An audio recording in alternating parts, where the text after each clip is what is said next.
Talk about one of my favorite mobility and stretching exercises for the shoulders. Tim Sorge from Team Houston taught me this one probably 15 years ago, and I've used it ever since. I've had several clients and patients over the years that I've had do this that were scheduled for surgeries on their shoulders, or were told they were going to have surgeries and ended up not having it done. So we just lengthened and repaired the damage they had in their shoulder already.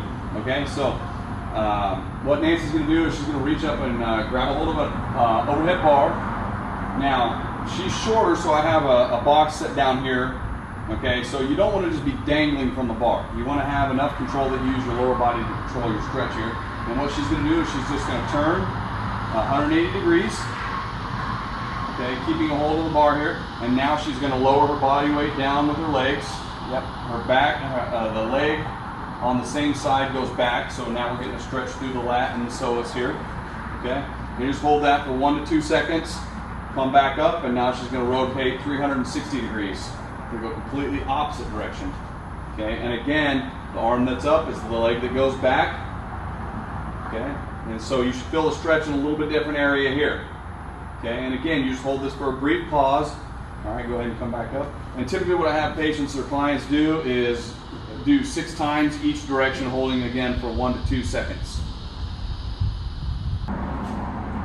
Okay, so the stretch we just showed you with the overhead bar, if you don't have a bar at home or a pull-up bar, or you're at the playground and you use the monkey bars or something like that, here's a variation that we can use as well. You just want to have a band. I have just a light band here, and so we're going to have Nancy put her hand up through it, okay? So you don't want to just grab the band, because if you grab, then you have a tendency to want to contract all the muscles along the way. When you put the band up through here and then just kind of let your hand relax over it, it will tighten down and allows you to relax a little bit and focus a little more on the stretch. So same thing as before, the arm that's up, the leg goes back. Go ahead and step back just a bit further to get a long stretch here. You want to imagine being stretched from your toe to your hand. You're going to lean forward into it, okay? And so now we have the band pulling, giving her traction, okay? And now we can also add in some subtle internal and external rotations.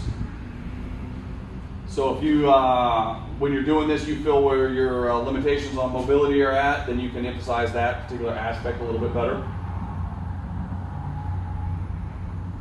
So this is a variation you can do if you don't have an overhead bar just hanging around in your house.